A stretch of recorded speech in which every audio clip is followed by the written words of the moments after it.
Paris को प्यार का शहर कहा जाता है, सिटी ऑफ लव। इसी प्यार के शहर को देखने अय्यर साहब ज्यूरिख से एयर फ्रांस के विमान पर अपने पत्नी और 30 और कलीग्स के साथ बैठकर चल पड़े थे। यहाँ अय्यर साहब के साथ एक अविस्मरणीय घटना होने को थी जो सिटी ऑफ लव को सही मायनों में चरितार्थ करेगी।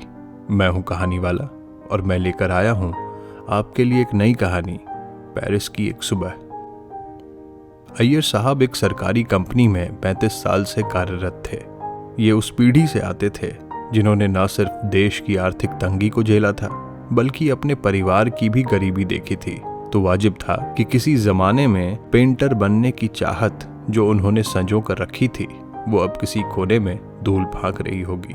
आज के जनरेशन की तरह नहीं कि अगर कोई पैशन है तो उसे परस्यू करने के लिए अपने वेल एस्टैब्लिश्ड जॉब को भी छोड़ने में झिझकते नहीं हैं। यह विश्वास दो तरीके से आता है, एक तो पारिवारिक सपोर्ट, दूसरा मार्केट जो उम्मीद देता है कि यहाँ सबके लिए जगह है। अय्यर साहब वाली जनरेशन बार बार जॉब चेंज नहीं करती है और सरकारी नौकरी तो इनके लिए वरदान समान होती है। अब अय्यर साहब के रिटायरमेंट में 1.5 साल बचे थे तो शायद उनकी कंपनी को भी दया आई होगी कि जाते जाते इन्हें एक विदेश का दौरा लगवा ही दिया जाए। एक इंडस्ट्रियल विजिट में इनकी कंपनी की तरफ से इनका नाम भी दिया गया। ये 2 हफ्तों का इंडस्ट्रियल विजिट था जो अमेरिका, स्विट्जरलैंड में होना था और अंतिम के 2 दिन पेरिस के लिए कल्चरल इमर्शन के तौर पर रिजर्व किया गया था, मतलब घूमना फिरना। हिस्ट्री में भी अय्यर साहब की बड़ी रुचि थी और पेरिस जैसे हिस्टोरिकल प्लेस तो इतिहास प्रेमियों के लिए जन्नत है, जहां आज भी उनके धरोहर को बड़े सम्मान आदर के साथ रखा जाता है। यहाँ की तरह नहीं कि जिस बोर्ड पर लिखा है कि ये ऐतिहासिक धरोहर है, इस पर किसी प्रकार की क्षति पहुंचाना एक दंडनीय अपराध है, उसी पर पान और गुटकों के पीक का मॉडर्न आर्ट बना दिया जाता है। फिर धरोहर की तो रहने ही दें। अपने धरोहर के प्रति फ्रेंच काफी सजग और सचेत रहते हैं, इतना तक कि कोई मॉडर्न बिल्डिंग आर्किटेक्चर अगर बनाना भी हो तो वो वहाँ शहर के आउटस्कर्ट्स पर बनते हैं, न कि शहर के बीचों बीच। विजिट में जाने से पूर्व सबने एक व्हाट्सएप ग्रुप भी बना लिया था जहां किन इंडस्ट्रीज को विजिट करना है और बीच में मौका निकाल कर कहां घूमना है इसकी चर्चाएं होती थीं। अय्यर साहब ये जानते थे कि इंडस्ट्रियल विजिट के चक्कर में यूएस और स्विट्जरलैंड में तो उतना समय नहीं मिलेगा, पर पेरिस के 2 दिन अपनी बीवी के संग तो वो आराम से घूमेंगे। इस बात का सुकून था कि उनकी बीवी तो कम से कम यूएस और स्विट्जरलैंड भी सारी लेडीज के साथ तो घूम ही लेंगी और अब उन्हें कुछ दिन तो ताना सुनने नहीं मिलेगा कि तुम कहीं ले नहीं जाते। वैसे ये इंडस्ट्रियल विजिट सिर्फ उनका स्पॉन्सर्ड था। पत्नी के लिए उन्हें अलग से टिकट और बाकी इंतजाम का खर्चा उठाना पड़ा था। इस बात से उन्हें काफी संतुष्टि थी। तो अय्यर साहब अपने 30 और कलीग्स के साथ एयर फ्रांस के विमान में बैठकर चल पड़े। शाम की फ्लाइट थी और लगभग 2 घंटे में फ्लाइट पेरिस में लैंड कर गई। होटल पहुंचते पहुंचते रात के 10 बज गए।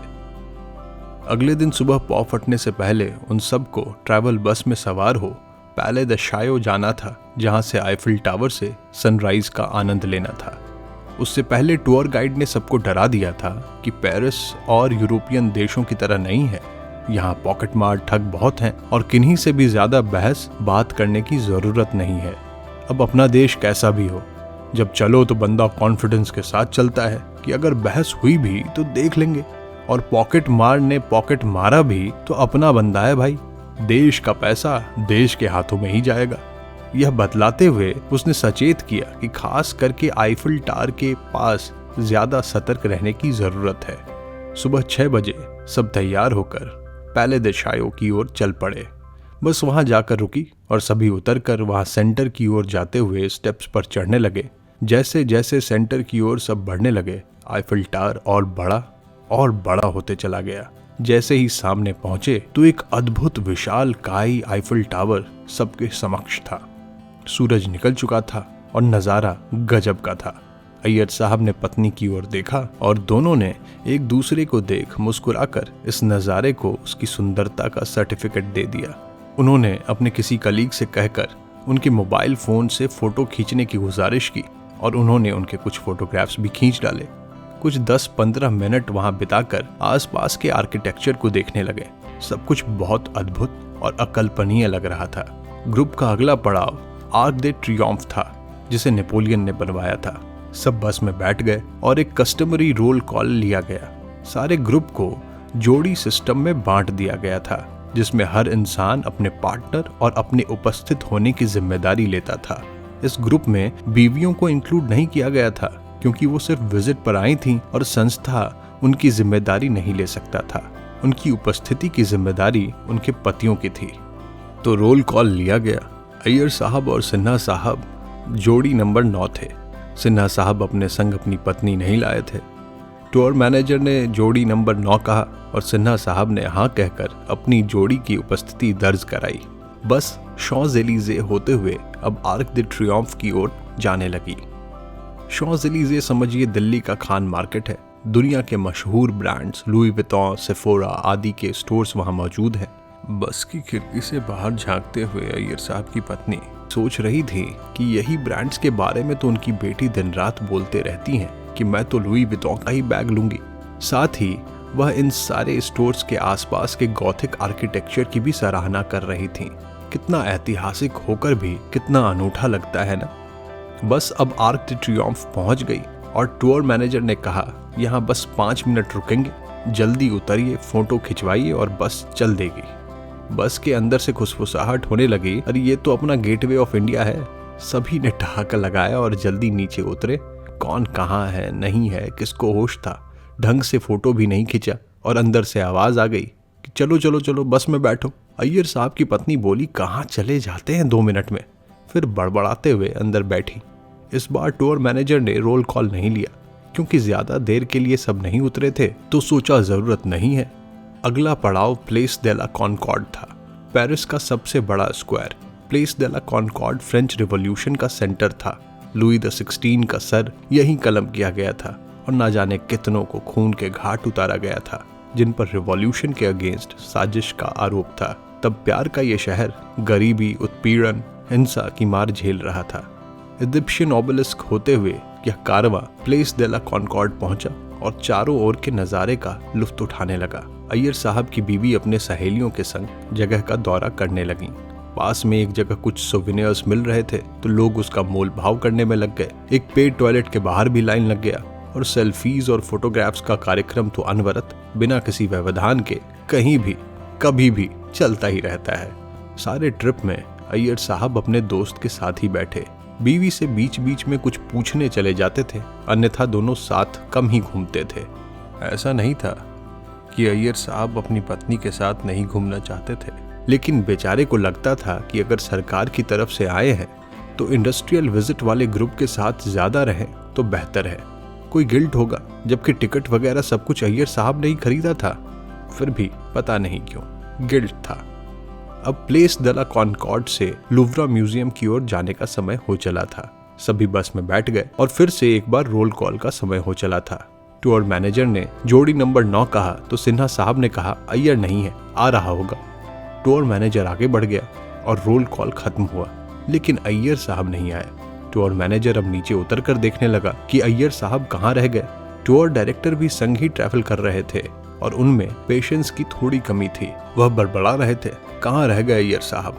5-10 मिनट तक भी जब वो ना आए, टूर मैनेजर ने अय्यर साहब का फोन मिलाया, लेकिन घंटी तो बस के अंदर से ही बज रही थी। अय्यर साहब की पत्नी के पास ही उनका मोबाइल था। किसी ने कहा, मैंने तो अय्यर को गेटवे ऑफ इंडिया पर भी नहीं देखा था। फ्रेंच नाम था ना, तो सबने अपने हिसाब से जगह का नाम रख दिया था, खुद को भी आसानी हो और दूसरों को भी समझने में आसानी हो। मैनेजर ने कहा, तो क्या वो आईफिल टावर के पास ही रह गए क्या? पर वहां तो रोल कॉल हुआ था। सिन्हा साहब, आपने यस बोला था। सिन्हा साहब ने कहा, अरे था नहीं मेरे साथ, मुझे लगा बीवी के साथ होगा। बीवी बोली, पूरे ट्रिप आपके साथ रहे हैं, अब वो मेरे पास बैठकर क्या करेंगे, मुझे लगा आपके पास बैठे हैं। सबने अपना माथा धुन लिया। मैनेजर ने कहा, ऐसा करते हैं, पहले यहीं ढूंढते हैं, अलग अलग ग्रुप्स बनाकर प्लीज आप लोग उन्हें यहाँ आसपास ढूंढिए और 10 मिनट में फिर हम वापस यहीं मिलेंगे। सभी नीचे उतरकर अलग अलग दिशा में उन्हें ढूंढने निकल गए। वहां के पब्लिक टॉयलेट, गिफ्ट शॉप, हर जगह छान मारा, पर अय्यर नहीं मिले। 10 मिनट के 15 मिनट हो गए और सब वापस बस के बाहर मिले। किसी को भी अय्यर साहब नहीं मिले थे। इधर पत्नी भी परेशान थी। सबने कहा, एक काम करते हैं, वापस चलते हैं और आर्क द ट्रियोम्फ के पास से होते हुए आईफिल टावर चलकर भी देख लेते हैं। अब समय खराब होगा तो होगा, क्या करें। पर अय्यर साहब बड़े इर्रिस्पॉन्सिबल निकले। सबकी बातें उनकी पत्नी सुन रही थी और थोड़ा सा गिल्ट भी महसूस कर रही थी और घबरा भी रही थी कि कहाँ रह गए वो। उनके पास उनका फोन भी नहीं है। सभी वापस उन जगहों पर गए। अय्यर साहब का नाम भी जोर जोर से लिया, लेकिन अय्यर साहब नहीं मिले। अब सबने कहा कि देखो, हम अपना ट्रिप कंटिन्यू रखते हैं, अय्यर को होटल का नाम पता है तो वहां चला जाएगा। तो बीवी ने कहा, उनका वॉलेट भी मेरे पास है। बोले अब क्या किया जाए। फिर किसी महानुभाव ने कहा कि हो सकता है कि वो होटल चले जाएं और पेमेंट वहीं होटल वाले से करवा दे कि चेकआउट के वक्त हिसाब कर देंगे। सबको घूमना था ही और सब इफिशिएंट बातें सुझाने लगे और साथ में अय्यर साहब को कोसने भी लगे कि उनकी वजह से पूरा टूर खराब हो रहा है। उनकी बीवी बेचारी क्या करती, चुपचाप बस सबकी बातें सुन रही थी और अंदर ही अंदर घबरा रही थी। अंततः यह तय हुआ कि मैनेजर ने होटल कॉल करके पूछा कि मिस्टर अय्यर अगर आए तो इत्तला करने का कष्ट करें। होटल वाले ने हाँ कहा और सब दुनिया के सबसे बड़े म्यूजियम की ओर प्रस्थान कर गए। यहीं मोनालिसा जी भी निवास करती हैं। सारे रास्ते अय्यर साहब की बीवी बस बाहर देखती रहीं कि कहीं अय्यर साहब दिख जाए। अय्यर साहब आईफिल टावर जब देख रहे थे तभी उन्हें टॉयलेट जाना पड़ा। बस उन्होंने सोचा 2 मिनट लगेंगे तो किसी को बताया नहीं और चल दिए। ढूंढने में ही 10 मिनट लग गए, फिर वहां इंतजार भी करना पड़ा। सब कुछ निपटाते 25 मिनट बीत गए। जब तक अय्यर साहब पहुंचे बस चल पड़ी थी ठीक उनके सामने। अय्यर साहब चिल्लाते हुए पीछे भागे, लेकिन बस के अंदर आवाज कहाँ जानी थी और ठीक एक कार के सामने आ गए। कार ने जबरदस्त ब्रेक लगाया। अय्यर साहब तो बाल बाल बच गए, लेकिन बस निकल गई थी। गाड़ी वाले ने फ्रेंच में कोई गाना सुनाया होगा, गुस्से वाला कोई गाना, और वह निकल गया। अय्यर साहब ने जेब में हाथ डाला तो पाया कि फोन तो पत्नी के पास ही है, न साथ में वॉलेट था। बस कुछ 1.5-2 यूरो होंगे। कुछ देर चलते रहे, फिर लगा कि चलना व्यर्थ है तो रोड साइड में एक कैफे दिखा तो वहां से 1 यूरो 30 सेंट का उन्होंने कॉफी ले लिया और पास के एक बेंच पर बैठ गए। उन्होंने सोचा गुम तो गया ही हूँ, कम से कम कॉफी एंजॉय कर लूं। फिर यकायक उनके दिमाग में ख्याल आया कि आइटनरी के हिसाब से लंच से पहले लुवरा म्यूजियम जाना था और अगर यहाँ से निकलूं तो पता करता हूँ कि लुवरा म्यूजियम कितना दूर है। पास में कुछ पुलिस वाले खड़े थे तो अय्यर साहब ने अंग्रेजी में पूछा कि भाई साहब ये लुवरा म्यूजियम कितना दूर है। उन्होंने फ्रेंच में जवाब दिया। इन्हें कुछ समझ नहीं आया। इन्होंने फिर कहा लुवरा म्यूजियम, मोनालिसा। उन्होंने कहा या मोनालिसा वेरी फेमस। उन्होंने सोचा यहाँ सर मारने का तो कोई फायदा नहीं है तो चुपचाप फिर बेंच पर बैठ गए। बैठे ही थे कि उनकी नजर एक इंडियन जैसे शख्स पर गई। मत पूछिए, कहीं बाहर कोई इंडियन दिख जाए तो लगता है कि अरे इंडियन यहाँ क्या कर रहा है, पर जनाब हम इंडियन पूरे ब्रह्मांड में फैले हुए हैं। फिर भी इन्होंने कूदते हुए उस शख्स को रोका और कहा excuse me, are you Indian? वो भी अचंभित हुआ। उसने कहा no, I am from Sri Lanka. फिर इन्होंने अपनी व्यथा बताई और बातों बातों में पता चला कि भाई साहब श्रीलंकन तमिल हैं, अय्यर साहब भी तमिल। फिर तो तमिल में बातें शुरू हो गई। उसने अय्यर साहब को बताया कि लुवरा म्यूजियम तो दूर है यहाँ से, तो आप मेट्रो से जाएं। अल्मा मार्शू से सीधा लुवरा म्यूजियम के लिए मेट्रो जाती है, लगभग 2 यूरो की टिकट है। इन्होंने कहा कि बात दरअसल ये है कि मेरे पास पैसे नहीं है और शहर नया है, ना भाषा का ज्ञान है, तो मैं थोड़ा घबराया हुआ हूँ। उन्होंने बताया नहीं कि एग्जैक्ट 2 यूरो इनके पास थे, लेकिन जनाब कॉफी पी चुके थे। लेकिन ये सत्य था कि घबराए हुए थे। उस भले आदमी ने कहा वैसे तो मेरी दुकान यहीं है और मुझे खोलना है, लेकिन मैं आपको टिकट दिला देता हूँ। अय्यर साहब ने सोचा कितनी बार इंडिया में लोग आते हैं कि पैसे नहीं हैं, यहाँ जाना है, हमारी मदद कर दो, लेकिन हम मदद नहीं करते कि ठग हैं।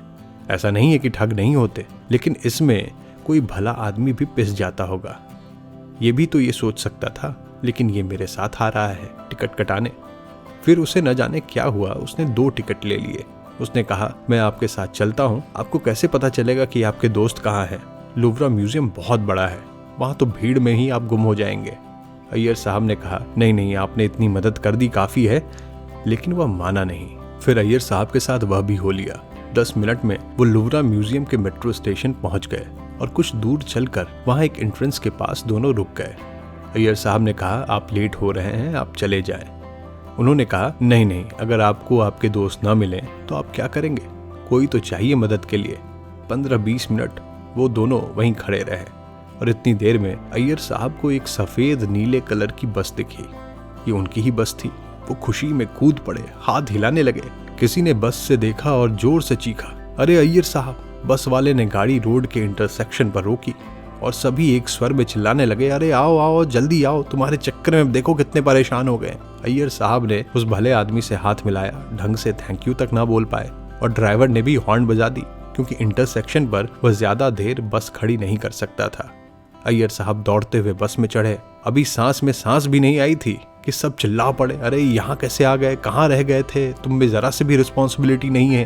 प्रोग्राम डायरेक्टर भी चिल्ला पड़े, so irresponsible of you mister Iyer, I will complain to your superiors. Iyer साहब को गुस्सा आ गया। अय्यर साहब गुस्से में बोल पड़े, मैं यहीं उतर जाता हूँ। सबने एक स्वर में कहा, नहीं नहीं बैठो बैठो, सब घबराए हुए हैं आपके लिए, इसलिए ऐसा बोल दिया, आप आराम करो, आप पहले पानी पियो।